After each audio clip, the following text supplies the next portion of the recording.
Assalamualaikum warahmatullahi wabarakatuh. Bismillah, alhamdulillah, wa la hawla wa la quwata illa billah. Asyhadu an la ilaha illallah wahdahu la syarika lah.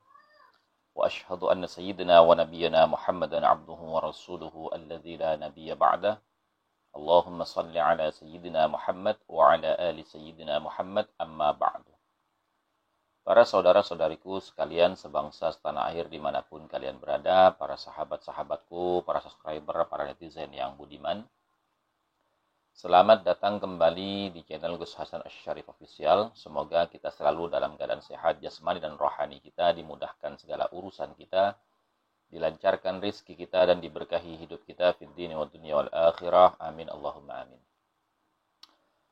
Pada kesempatan kali ini saya ingin menampilkan sebuah video yang berisi nasihat ya dari Kiai Lutfi Basori, di mana beliau ini insya Allah kita sama-sama mengenal beliau sebagai tokoh daripada salah satu tokoh daripada NUGL. Di mana beliau itu menasehati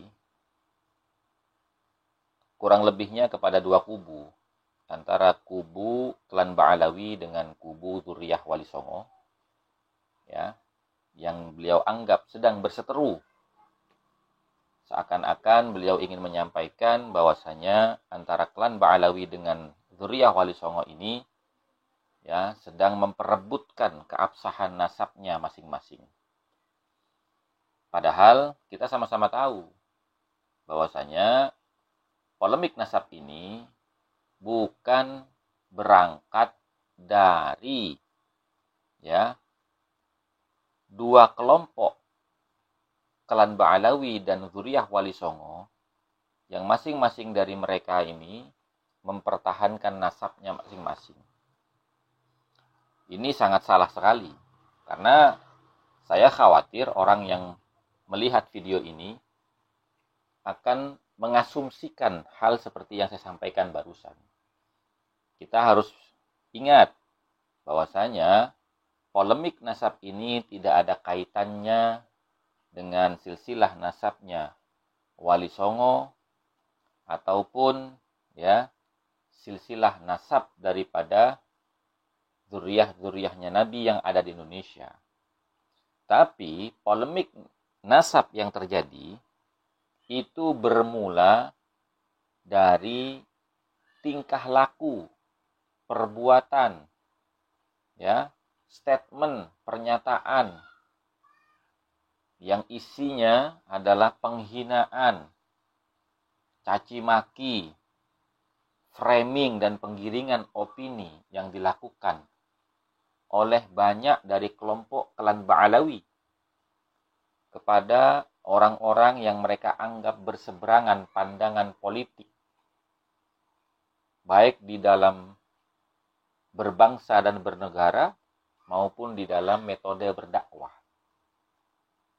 Sehingga akhirnya terlalu banyak dari mereka ini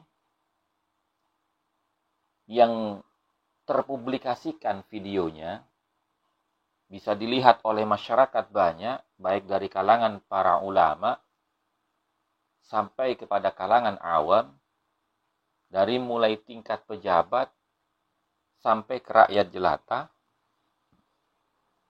sehingga akhirnya timbullah gejolak-gejolak di masyarakat yang mempertanyakan apakah benar mereka-mereka ini dzurriyyahnya Nabi sebagaimana yang sering mereka klaim. Di dalam tubuh kami mengalir darah Nabi. Barang siapa yang tidak menghormati habaib, maka tidak akan mendapatkan syafaat kakeknya Rasulullah SAW. Maka wajar ketika timbul pertanyaan seperti itu, benarkah mereka ini betul-betul nasabnya bersambung kepada Kanjeng Nabi Muhammad SAW? Dan akhirnya, ya, pertanyaan-pertanyaan masyarakat itu yang berangkat dari perilaku, ucapan, gerakan yang tidak sesuai dengan akhlakul karimah, ajaran Nabi Muhammad SAW. Akhirnya muncullah seseorang yang bernama Kiai Haji Imaduddin Usman Al-Bantani yang melakukan riset, melakukan penelitian berdasarkan kajian-kajian dari kitab-kitab nasab dari mulai abad ketiga sampai sekarang, semuanya diteliti. Dan ternyata keabsahan nasab Ba'alawi yang selama ini diklaim sebagai pencatatan silsilah yang paling rapi, paling sahih, dan lembaga nasabnya yang kita kenal dengan nama Rabitatul Alawiyah itu adalah lembaga nasab paling kredibel. Ternyata sampai setahun lebih ini mereka tidak bisa menjawab atau membuat antitesis untuk melawan kajian atau tesis daripada Kiai Haji Imaduddin Usman Al-Bantani yang semakin hari, semakin minggu, semakin bulan, semakin tahun sampai sekarang ini semakin terbongkar, terbuka lebar, dan terpublikasikan hampir menyeluruh. Tidak hanya untuk masyarakat Indonesia, bahkan sampai ke dunia internasional. Bahwasanya nasab klan Ba'alawi ini nyata, jelas, secara kajian kitab-kitab nasab tidak bersambung kepada Kanjeng Nabi Muhammad SAW. Nah, ini yang perlu saya sampaikan agar supaya kita tidak salah faham atau memiliki asumsi yang tidak sesuai dengan apa yang terjadi setelah menonton video yang berisi nasihat dari Kiai Lutfi Basori, salah satu tokoh daripada NUGL. Monggo dilihat videonya. Bismillahirrahmanirrahim. Saya ingin membacakan satu artikel yang baru saya tulis dengan judul Hukum Mengingkari Nasab. Di dalam sebuah hadis disebutkan, wa man intafa min nasabin wa indaqqa kafara billah. Artinya barang siapa mengingkari nasab, sekalipun nasab yang diingkari itu remeh atau rendah atau kelas bawah, maka kafirlah ia kepada Allah. Hadis riwayat Imam At-Tabarani. Maraknya pengingkaran terhadap nasab yang akhir-akhir ini terjadi membuat umat Islam merasa miris dan sangat prihatin yang mendalam. Contoh konkret, ada beberapa oknum, jumlahnya pun tidak sedikit, dari kalangan dzurriyyah Wali Songo yang sengaja mengingkari keaslian nasab Sada Ba'alawi, sekalipun sudah ditunjukkan bukti-bukti kitab secara ilmiah. Sebaliknya, ada pula oknum dari kalangan Sada Ba'alawi yang jumlahnya tidak sedikit, sengaja mengingkari keabsahan silsilah nasab dzurriyyah Wali Songo, tentunya yang berasal dari jalur lelaki, sekalipun sudah dibuktikan dengan buku-buku manuskrip yang disimpan oleh beberapa keluarga dzurriyyah Wali Songo. Tentunya manuskrip-manuskrip itu sesuai dengan versi dan keyakinan keluarga masing-masing. Peristiwa penafian dan pengingkaran seperti inilah yang seringkali dapat memicu keributan di tengah masyarakat, hingga terjadi pro kontra antar kedua belah pihak maupun antar pendukung dan pecinta masing-masing golongan yang tidak mudah terhindarkan. Padahal setiap kelompok itu berhak untuk menentukan marganya masing-masing sesuai dengan kepemilikan data silsilah nasabnya masing-masing tanpa harus bersinggungan dengan pihak lain dan tanpa harus ada pengakuan dari pihak manapun selain keberadaan data dan kemasyhuran info dari keluarga masing-masing.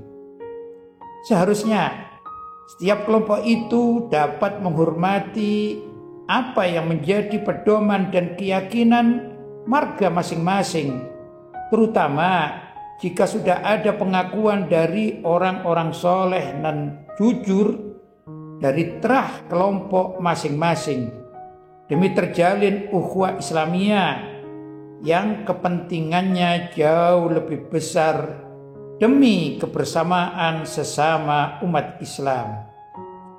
Hukum mengingkari nasab itu dilarang dalam syariat sesuai dengan sabda Rasulullah SAW di atas.